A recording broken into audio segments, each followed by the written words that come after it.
السلام علیکم، کیسے ہیں آپ سب؟ آج میں آپ لوگوں کے پاس ایک نئی کہانی لے کر حاضر ہوئی ہوں۔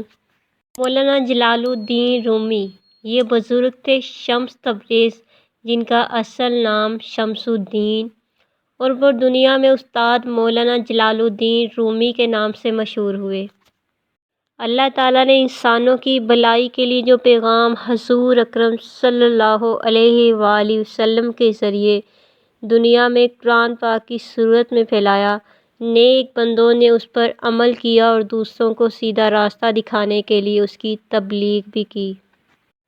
درس و تدریس بھی اس تبلیغ کا ایک ذریعہ تھا۔ استاد ایک حوض کے کنارے اپنے شاگردوں کو درس دے رہے تھے کہ اس دوران ایک بزرگ ٹہلتے ہوئے اس طرف آ نکلے۔ مسافر معلوم ہوتے تھے، کپڑے گرد میں اٹے ہوئے تھے اور جوتے پھٹے ہوئے تھے۔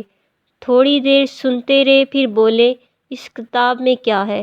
استاد نے نرمی سے جواب دیا، حضرت، ہاتھ سے لکھی ہوئی اس کتاب میں وہ کچھ ہے جو آپ نہیں جانتے۔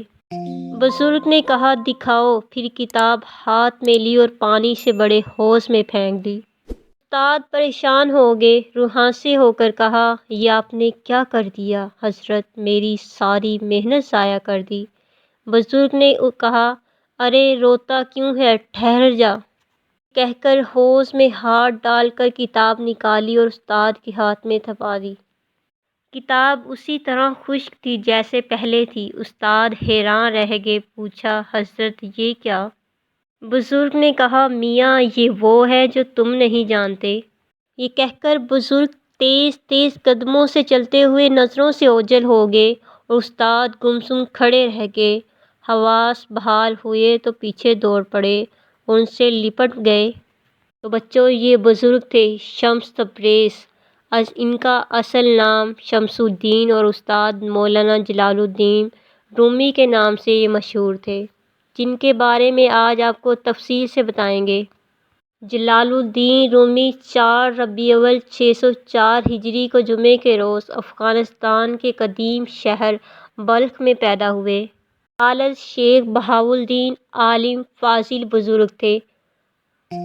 رومی کا شجرہ نسب حضرت ابوبکر صدیق رضی اللہ عنہ سے جا ملتا ہے۔ صوفی بزرگ خواجہ فرید الدین عطار نے رومی کے بچپن میں ہی پیش گوئی کر دی کہ یہ لڑکا بلند مقام پائے گا۔ رومی نے اپنی ابتدائی تعلیم والد سے حاصل کی۔ ان کے ایک مرید سید برہان الدین، جو اپنے زمانے کے بڑے عالم اور محقق، رومی کی تربیت کرتے رہے۔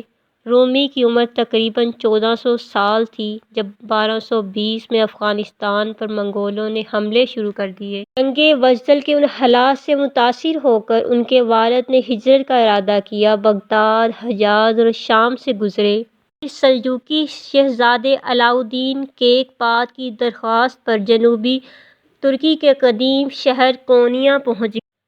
24 سال کی عمر تک مولانا رومی نے حساب، منطق، طبیعیات، سیاست، فلسفہ اور اخلاقیات کے ساتھ قرآن و حدیث کا بغور مطالعہ کیا۔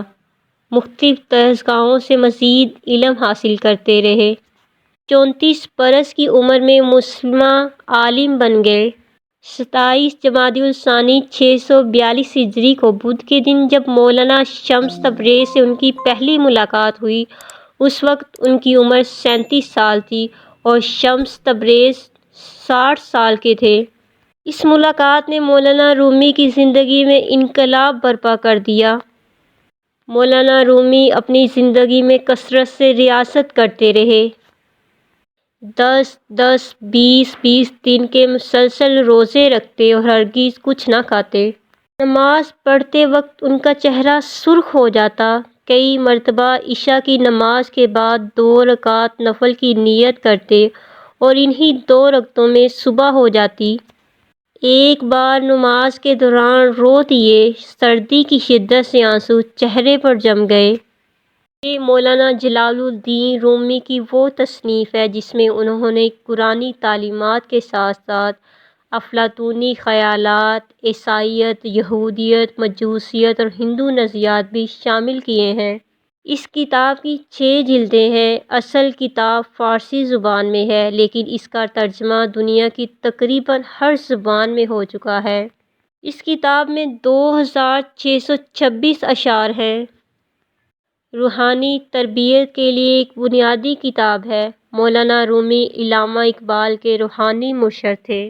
طویل بیماری، نکاحت اور درست تشخیص نہ ہونے کی وجہ سے 6 جمادی الثانی 672 ہجری پیر کے روز مولانا رومی وفات پا گئے۔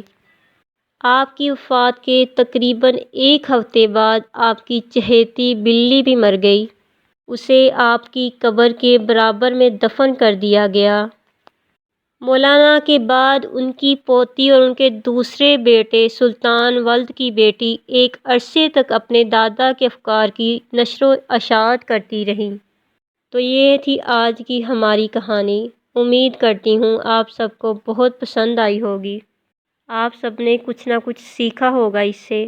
مزید ایسی اسلامی ویڈیوز کے لیے ہمارے چینل کو وزٹ کریں، لائک کریں، سبسکرائب اور شیئر بھی کریں۔ شکریہ۔